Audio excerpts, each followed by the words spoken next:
Morning everyone, welcome back to GK today.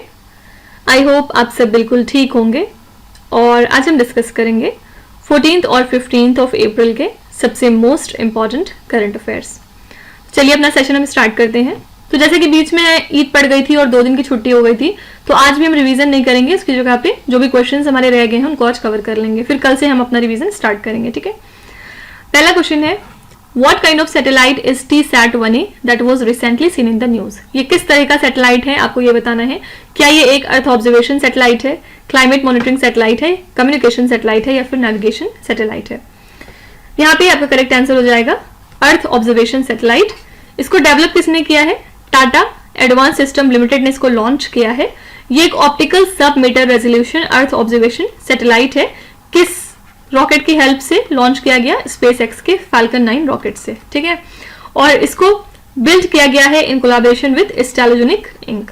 तो ये offer करेगा military grade imagery capabilities and multi spectral या hyper spectral imaging.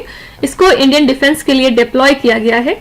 इसी के साथ ये इनहेंस करेगा जो भी इनकी प्रिपेयर्डनेस और स्ट्रैटेजिक डिसीजन मेकिंग है उसको, और इसको कर्नाटका स्टेट में असेंबल किया गया था। इसी के साथ ये प्राइवेट सेक्टर का पहला फॉरे है इनटू मिलिट्री सैटेलाइट डेवलपमेंट, जिससे कि इंडिया का जो existing ISRO build space satellite है वो कॉम्प्लीमेंट हो जाएगा। ठीक है, तो TSAT-1A को किसने लॉन्च किया? टाटा एडवांस सिस्टम लिमिटेड ने। और किस तरह का ये एक सैटेलाइट है? आंसर है अर्थ observation satellite. Recently, which country has been introduced a new gold-backed currency ZIC? कौन सी कंट्री है जिसने इंट्रोड्यूस करी है एक नई गोल्ड बैक करेंसी ZIC को? आंसर हो जाएगा यहाँ पे बी ऑप्शन, जिम्बाब्वे। तो जिम्बाब्वे ने ZIC को लॉन्च किया है जो कि एक नई गोल्ड बैक करेंसी है, जिसके बाद 0.2% की स्ट्रेंथनिंग आप देखेंगे टू 13.53 पर US dollar following it's debut. ठीक है, तो इसके बाद जो इंट्रोडक्शन है इसका, उसकी वजह से बहुत ज्यादा टेंशन कॉज हो गया है पूरी कंट्री में, क्योंकि जो बैंक्स, रिटेलर्स और यूटिलिटीज हैं वो कोशिश कर रहे हैं इसको अडाप्ट करने की, और जाहिर सी बात है इसमें शुरू में स्ट्रगल होता है इसको अडाप्ट करने में।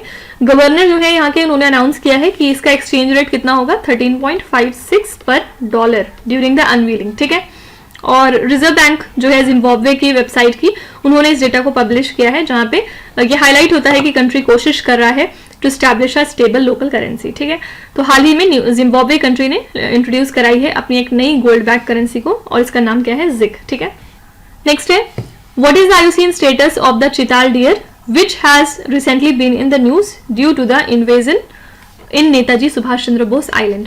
चिताल डियर जो कि आजकल चर्चे में था, उसका IUCN स्टेटस आपको ये बताना है। देखिए, जो नेताजी सुभाष चंद्र बोस आइलैंड है इसको आप रॉस आइलैंड के नाम से भी जानते हैं, और यहाँ पे ये काफी ज्यादा थ्रेट में है बिकॉज ऑफ इन्वेजन ऑफ चीतल डियर। ठीक है, तो ये जो डियर होते हैं ये इंडियन सबकॉन्टिनेंट में ही ज्यादातर पाए जाते हैं। फिलहाल ये हैबिटाट लॉस और इलीगल हंटिंग के बहुत ज्यादा शिकार हैं, और इनका डिस्ट्रीब्यूशन न सिर्फ इंडिया में बल्कि बांग्लादेश, नेपाल, पाकिस्तान और श्रीलंका में भी मिल जाएगा।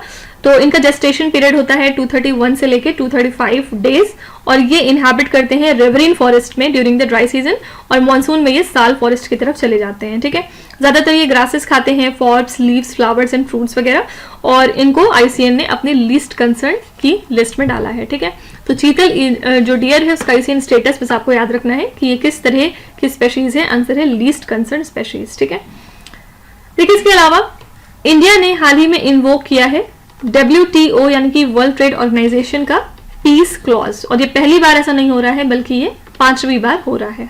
ठीक है, तो ये जो क्लॉज होता है ये एक तरह से शील्ड प्रोवाइड करता है डेवलपिंग नेशंस को from dispute challenges regarding the subsidy breaches.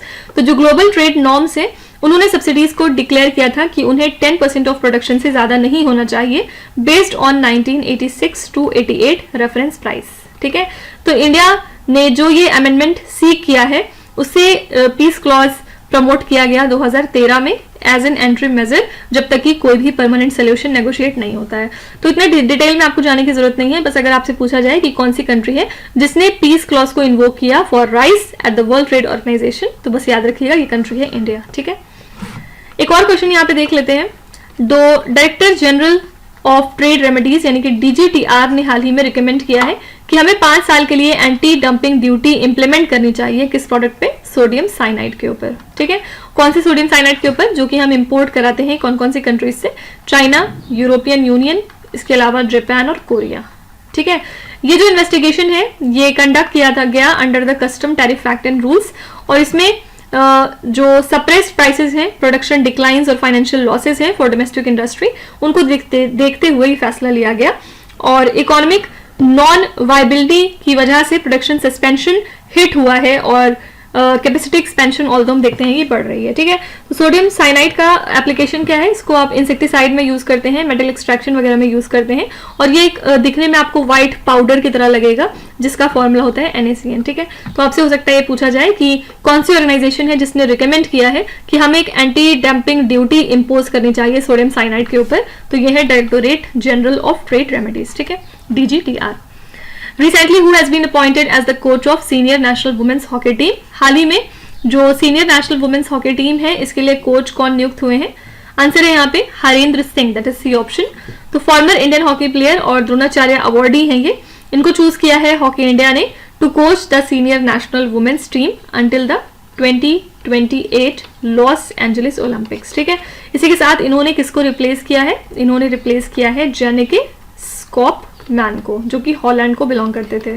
तो इन्होंने रिजाइन किया after the team's failure to qualify for the Paris Olympics, और अब तक कोई भी अनाउंसमेंट नहीं की गई है due to the model code of conduct. ठीक है, तो अब नए कोच कौन बन गए हैं senior national women's hockey team के? आंसर है Harendra Singh. Recently which state developed an air breathing magnesium copper cupric oxide fuel cell? कौन से स्टेट है जिसने इसको डेवलप किया है? तो यहाँ पे आंसर हो जाएगा केरला। जो यूनिवर्सिटी ऑफ केरला है इसके रिसर्चर्स ने डेवलप किया एक innovative air breathing magnesium copper cupric oxide fuel cell. तो इसमें रियूजेबल कॉपर बेस्ड कैथोड लगती है जिससे कि आपको इनहैंस्ड ऑपरेशनल स्टेबिलिटी ऑफर होगी, और ये एक इको फ्रेंडली टेक्नोलॉजी है जिससे कि आप एयर और सी वाटर को यूटिलाइज कर सकते हैं पावर को जनरेट करने के लिए। ठीक है, तो इसमें सिर्फ और सिर्फ वाटर निकलता है एज अ बाई प्रोडक्ट। तो ऐसा एक्सपेक्ट किया जा रहा है कि जो लिथियम आयन बैटरीज है ये उनके साथ compete करेगी, और एक्सक्लूसिवली ये सिर्फ इलेक्ट्रिसिटी और हीट को प्रोड्यूस करता है ड्यूरिंग द ऑपरेशन। ठीक है, तो हाल ही में केरला स्टेट ने डेवलप किया है एक air breathing magnesium copper cupric oxide fuel cell. Recently, for the first time, the Gulf Cooperation Council announced its vision for regional security in which city of Saudi Arabia?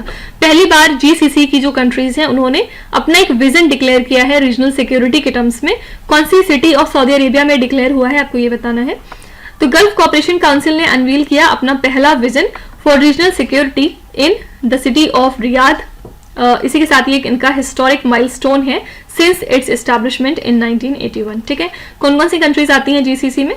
सबसे पहले Saudi Arabia, फिर Kuwait, UAE, Qatar, Bahrain और Oman, ये सारी countries इसमें आती हैं।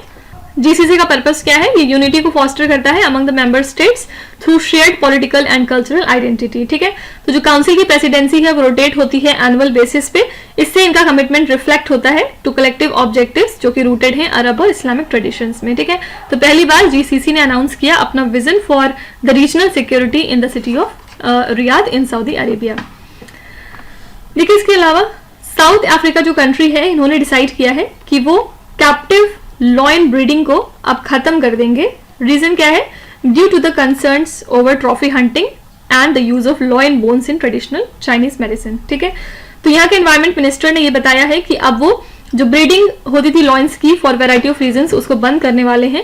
इसमें ट्रॉफी हंटिंग ज्यादा बड़ा रीजन हुआ करता था, साथ ही जो बोन्स होती हैं, हड्डियां होती हैं लॉयंस की, उनको यूज किया जाता था ट्रेडिशनल चाइनीज मेडिसिन में। तो साउथ अफ्रीका की गवर्नमेंट ने इसके पहले ही अनाउंस किया था अपना इंटेंशन कि वो बैन करने वाले हैं breeding of lions for hunting को। 2021 में ये अनाउंसमेंट ऑलरेडी कर दी गई थी। तो अगर आपसे पूछा जाए कि कौन सी कंट्री है जिसने डिसाइड किया है कि वो कैप्टिव लॉयन ब्रीडिंग को अब खत्म करेंगे due to the concerns over trophy hunting and the use of lion bones in traditional Chinese medicine, तो ये कंट्री है साउथ अफ्रीका। ठीक है, Recently, what forms of assistance is India providing to Nepal, Maldives, Sri Lanka, Bangladesh and Mauritius under the United Nations initiative? तो India किस तरह की help provide कर रहा है इन सारी कंट्रीज को under the United Nations initiative? Answer हो जाएगा यहाँ पे early warning weather system.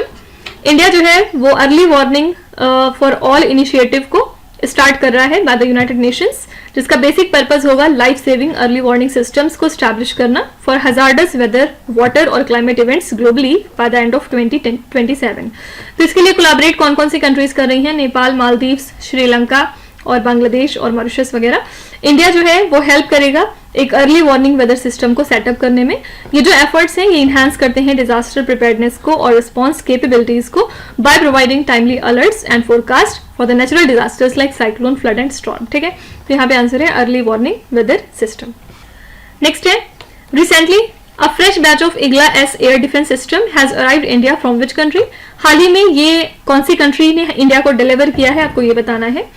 Indian army ने रिसीव किया है अपना इनिशियल शिपमेंट इग्ला एस का रशिया कंट्री से, और ये पार्ट है हमारी कॉम्प्रिहेंसिव डील का जिसमें हमने साइन किए थे 120 लॉन्चर्स और 400 मिसाइल्स। ठीक है, तो ये जो सिस्टम है ये बोल्स्टर करेगा आर्मी की very short range air defence capabilities को, जो कि इंपॉर्टेंट है माउंटेनियस टेरेन्स में इन along the northern border.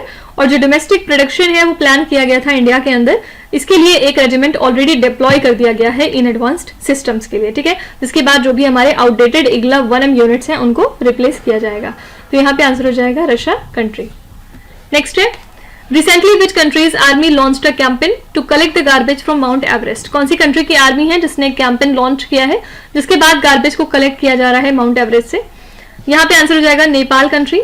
Nepal की जो आर्मी है उनका एक माउंटेन क्लीनिंग कैंपेन चल रहा है एट माउंट एवरेस्ट, जिसके बाद वो 10 टन्स ऑफ गार्बेज को कलेक्ट करेंगे और साथ ही 5 वाटर बॉडीज को रिट्रीव करेंगे। ठीक है, और इसको लीड कर रहे हैं आदित्य कार्की। ये एक 12 मेंबर्स की टीम है जो कि 14 अप्रैल से अपना काम शुरू कर चुकी है और इसको 18 शेरपास जो है वो सपोर्ट कर रहे हैं फिलहाल। ठीक है, तो इस इनिशिएटिव का पर्पस क्या है, ह्यूमन मेड पोल्यूशन को कॉम्बैट करना और क्लाइमेट चेंज इफेक्ट्स को टैकल करना। तो इसके लिए इन्होंने कोलैबोरेट किया है डिफरेंट बॉडीज के साथ, और वेस्ट को जो है वो सेग्रीगेट किया जाएगा, बायोडिग्रेडेबल को ट्रीट किया जाएगा लोकल लेवल पे, और जो भी नॉन बायोडिग्रेडेबल वेस्ट है उसको काठमांडू ले जाकर ट्रीट कराया जाएगा। इसी के साथ ये चौथा एनुअल कैंपेन है जो कि लीड कर रही है नेपाल की आर्मी। ठीक है, तो हाल ही में नेपाल की आर्मी ने लॉन्च किया एक कैंपेन जिसके बाद गार्बेज कलेक्ट किया जा रहा है माउंट एवरेस्ट से। Recently, which mission received the 2024 John L. Jack Swigert Jr. Award for Space Exploration? कौन सी मिशन है जिसको कि ये अवार्ड दिया गया है, आपको ये बताना है। आंसर है यहाँ पे Chandrayaan 3 mission, that is A option. और इसरो का जो चंद्रयान 3 मिशन था उसने रिसीव किया है ये पर्टिकुलर अवार्ड अपने स्पेस एक्सप्लोरेशन प्रोग्राम के लिए from the US based space foundation. तो ये प्रेस्टिजियस ऑनर होता है जो कि प्रेजेंट किया जाता है ड्यूरिंग द स्पेस सिंपोजियम। इससे रिकॉग्नाइज करा जाता है outstanding contributions to the space exploration. India की जो कॉन्सल जनरल है इन ह्यूस्टन, उन्होंने इस अवार्ड को एक्सेप्ट किया है जहां पे मिशन की टेक्निकल प्रोग्रेस को हाईलाइट किया गया। तो स्पेस फाउंडेशन ने इंडिया के इस लीडरशिप को बहुत ज्यादा प्रेज किया है स्पेस के अंदर, और इससे जो है हमारे रिसेंट माइलस्टोन जो है जिसमें हमने स्पेसक्राफ्ट को लैंड कराया था मून के साउथ पोल पे, वो एम्फेसाइज होता है। ठीक है, तो चंद्रयान 3 मिशन ने रिसीव किया है 2024 का John L Jack Swigert junior award for space exploration. अच्छा, यहाँ पीछे एक और चीज हम देख लेते हैं। आजकल अंगारा A5 स्पेस रॉकेट न्यूज में है, आपको बताना है कौन सी कंट्री का है, तो आंसर है रशिया। ठीक है, ज्यादा डिटेल में जाने की जरूरत नहीं है, बस आपसे ये पूछा जाएगा कि अंगारा A5 स्पेस रॉकेट जो आजकल चर्चे में है इसको किस कंट्री ने डेवलप किया है, your answer is Russia. Next है, recently who became the first Indian to win a match in a masters 1000 tournament on clay courts. इसमें से कौन पहले इंडियन बन चुके हैं जिन्होंने एक मैच जीता है मास्टर्स 1000 टूर्नामेंट में ऑन द क्ले कोर्ट्स? तो ये इंडिया के टॉप टेनिस प्लेयर हैं सुमित नागल। इन्होंने सेकेंड राउंड जीत लिया था रोलेक्स मोंटे कार्लो मास्टर्स का। इसी के साथ ये थर्ड इंडियन बन चुके थे जिन्होंने मेन ड्रॉ को रीच किया था। ठीक है, तो इसी के साथ ये इनकी एक और हिस्ट्री क्रिएट हो चुकी है by being the first Indian to play an ATP Masters 1000 match on clay since 1990। इन्होंने हराया था माटियो अर्नाल्डी को जो कि इटली को बिलोंग करते हैं इन अ स्टनिंग कमबैक। ठीक है, तो यहाँ पे आंसर हो जाएगा B option, that is Sumit Nagal. Bharat Earth Movers Limited has recently signed a memorandum of understanding with which company to jointly develop an indigenous train control management system? Bharat Earth Movers Limited ने किसके साथ मिलके एक MOU sign किया है जिसके बाद ये दोनों ही चीजें मिलके डेवलप करेंगे एक indigenous train control management system को? आंसर है यहाँ पे भारत इलेक्ट्रॉनिक्स लिमिटेड। इन्होंने कोलैबोरेट किया है भारत अर्थ मूवर्स लिमिटेड के साथ और अब ये मिलके डेवलप करेंगे एक indigenous train control management system. तो ये जो एक्सचेंज है ये कहाँ पे होगा? BEML के हेडक्वार्टर्स पे। और जो कोलैबोरेशन है इसका पर्पस क्या है? इंडिया की इंपोर्ट डिपेंडेंसी को कम करना फॉर ट्रेन कम्युनिकेशन टेक्नोलॉजी, और ये अलाइन करता है विद आत्मनिर्भर Bharat initiative for the world class rail product. ठीक है, यहाँ पे आंसर है A option, Bharat electronics limited. Next है, Zaporizhia nuclear plant recently seen in the news is located in which country? Zaporizhia nuclear power plant कहाँ पे है आपको ये बताना है. आंसर है यहाँ पे ए ऑप्शन, दैट इज यूक्रेन. तो जो ऑनगोइंग कन्फ्लिक्ट चल रहा है रशिया और यूक्रेन के बीच में, उसके बाद जो ये कामिकाजे ड्रोन्स हैं उसके थ्रू रशिया ने टारगेट किया था इस पर्टिकुलर न्यूक्लियर पावर प्लांट को, जिसके बाद इसको बहुत ही जल्द कैप्चर कर लिया गया था. और जो प्लांट के रिएक्टर्स हैं उनको धीरे धीरे करके शट डाउन कर दिया गया despite intermittent attempts to reconnect to the Russian energy grid. ठीक है, और ये सिचुएटेड कहाँ पे है? यूक्रेन में. और इस प्लांट में 6 पावर यूनिट्स जो है वो यूटिलाइज करते हैं VVR रिएक्टर्स को. सिंपली इसकी लोकेशन याद रखिएगा कि ये न्यूक्लियर पावर प्लांट लाई करता है यूक्रेन में. नेक्स्ट है, The city of Miraj recently awarded a GI tag for its craftsmanship in musical instrument is located in which Indian state? City of Miraj को हाल ही में GI tag दिया गया. Purpose क्या था? क्योंकि जो भी यहाँ पे म्यूजिकल इंस्ट्रूमेंट्स बनते हैं उनकी जो डिजाइन है, जो उनकी क्राफ्टिंग है वो बहुत ही गजब की होती है. कौन से स्टेट में ये मिराज सिटी लाई करती है आपको ये बताना होगा. आंसर है यहाँ पे महाराष्ट्र. महाराष्ट्र के सांगली डिस्ट्रिक्ट में ये सिटी आपको मिल जाएगी और ये जानी जाती है सितार्स और तनपुरास को क्राफ्ट करने के लिए. इसको हाल ही में GI टैग मिल चुका है. ठीक है, तो जो भी क्लासिकल म्यूजिशियंस और फिल्म इंडस्ट्री प्रोफेशनल्स हैं वो यहाँ से इसको परचेज करते हैं और आर्टिजन्स क्लेम करते हैं कि जो उनके इंस्ट्रूमेंट्स हैं वो बहुत ही अच्छी क्वालिटी और साउंड के होते हैं. ठीक है, तो इसी वजह से इसको GI टैग भी दिया गया. आंसर है यहाँ पे D option, that is Maharashtra. ठीक है, इसके अलावा जो न्यूजीलैंड की गवर्नमेंट है इन्होंने स्विफ्टली इंप्लीमेंट किया है कुछ रिफॉर्म्स को to the accredited employer worker visa scheme, जिससे कि एसेंशियल स्किल्स को अट्रैक्ट किया जाए और हमारे जो माइग्रेंट्स हैं उनको सेफगार्ड किया जाए फ्रॉम एक्सप्लॉयटेशन. ठीक है, यहाँ के जो इमाइग्रेशन मिनिस्टर हैं उन्होंने एम्फेसिस डाला है to the crucial role of immigration policies, जिससे कि हम अपनी इकोनॉमी को रिवाइटलाइज कर सकते हैं. ठीक है, तो ये जो चेंजेस हैं इनका पर्पस क्या है? इमाइग्रेशन सेटिंग्स को अलाइन कराना with national priorities for sustainable growth और जिससे कि हम वल्नरेबिलिटीज को एड्रेस कर सकें माइग्रेंट वर्कफोर्स में. ठीक है, तो आपसे अगर पूछा जाए कि कौन सी कंट्री है जिसने हाल ही में कुछ इमीडिएट चेंजेस किए हैं to an employment visa program, तो आंसर इज न्यूजीलैंड. नेक्स्ट है, recently where was the Sagar Kavach exercise held. ये एक्सरसाइज कहाँ पे हुई है आपको ये बताना है. ये 2 दिन की कोस्टल सिक्योरिटी एक्सरसाइज थी जो कि हाल ही में कंडक्ट हुई है लक्षद्वीप आइलैंड्स में. ठीक है, और इस एक्सरसाइज में इन्वॉल्व थी हमारी मैरीटाइम सिक्योरिटी एजेंसीज जैसे कि Indian Navy, Indian Coast Guard, marine police, fisheries and customs. ठीक है, नेक्स्ट है, after Chabahar India has recently secured the right to operate at which overseas port. Chabahar के बाद कौन सा ऐसा पोर्ट है जहां पे इंडिया को राइट मिल चुका है कि वो उस पर ऑपरेट कर सके. आंसर है यहाँ पे सितवे पोर्ट. ठीक है, कहाँ पे लाई करता है? म्यांमार में है. तो इंडिया को अप्रूवल मिल चुका है from the ministry of external affairs कि वो अपने सेकंड ओवरसीज पोर्ट को मैनेज करे और ये है सितवे पोर्ट जो कि म्यांमार में लाई करता है. चाबहार पोर्ट कहाँ पे है? ये ईरान में है. ठीक है, और सितवे पोर्ट की बात करें तो ये लोकेटेड है कालादान रिवर के माउथ पे इन द राखीने स्टेट और इसको डेवलप किया गया under the Kaladan multi modal transit transport project. इसको सपोर्ट किया गया है इंडिया के ग्रांटेड के द्वारा. तो ये जो स्ट्रेटेजिक मूव है इससे जो ट्रेड प्रोस्पेक्ट्स हैं फॉर इंडियाज नॉर्थ ईस्ट उसको एम्पलीफाई किया गया है, साथ ही इनहैंस्ड कॉमर्स को फॉस्टर किया गया बिटवीन इंडिया एंड म्यांमार. ठीक है, तो यहाँ पे आंसर है A option, that is Sittwe port.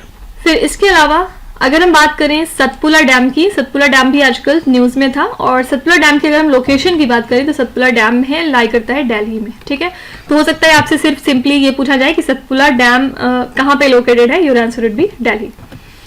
Next है, Gangaur festival recently seen in the news is celebrated in which Indian state. Gangaur festival कहाँ पे मनाया जाता है आपको ये बताना है. तो ये एक सिग्निफिकेंट फेस्टिवल है राजस्थान स्टेट का और इसके थ्रू ऑनर किया जाता है लॉर्ड शिवा और गॉडेस पार्वती का जो यूनियन था उसको. ठीक है, इसको ज्यादातर चैत्र के महीने में यानी कि मार्च टू अप्रैल में मनाया जाता है और इसके थ्रू स्प्रिंग का जो ऑनसेट है उसको भी सेलिब्रेट किया जाता है. तो वुमेन वर्शिप करती हैं क्ले आइडल्स को गन एंड गौरी के और ब्लेसिंग्स वो सीख करती हैं for marital happiness for their husbands wellbeing. और जो भी अनमैरिड गर्ल्स हैं वो प्रे करती हैं अपने सूटेबल स्पाउसेस के लिए और जो मैरिड वुमेन है वो विश करती हैं अपने हस्बैंड की हेल्थ और लॉन्जेविटी के लिए. ठीक है, तो अगर आपसे यहाँ पे पूछा जा रहा है कि गणगौर फेस्टिवल कौन से स्टेट में मनाया जाता है, your answer would B Rajasthan. Next है, recently Navy Chief Admiral R. Hari Kumar has awarded an on-the-spot unit citation to which Indian naval ship for anti-piracy operation. तो हमारे navy chief admiral R Hari Kumar ने हाल ही में on the spot unit citation किस ship को award किया है for the anti piracy operation. Answer है यहाँ पे INS Sharada, that is A option. Admiral R Hari Kumar जो कि हमारे चीफ ऑफ नेवल स्टाफ है, इन्होंने INS शारदा को ऑनर किया है at Southern Naval Command Kochi with the on the spot unit citation इनके सक्सेसफुल एंटी पायरेसी एफर्ट्स के लिए, ठीक है। तो ये जो शिप है इसने क्रूशियल रोल प्ले किया है 19 क्रू मेंबर्स को रेस्क्यू करने में ईरानियन फिशिंग वेसल के, और सर्विलांस डेटा को यूटिलाइज करते हुए इसने इस वेसल को ट्रैक किया था, और उसके बाद ये ऑपरेशन एग्जेम्पलीफाई करता है इंडियन नेवी की कमिटमेंट को टू द मैरीटाइम सिक्योरिटी, ठीक है। तो यहाँ पे आंसर है A option, that is INS Sharda. Last question है, recently who became the first person to run across Africa. इसमें से कौन पहले पर्सन है जिन्होंने अफ्रीका को क्रॉस किया है, यानी कि पूरे अफ्रीका को एक तरह से कवर किया है।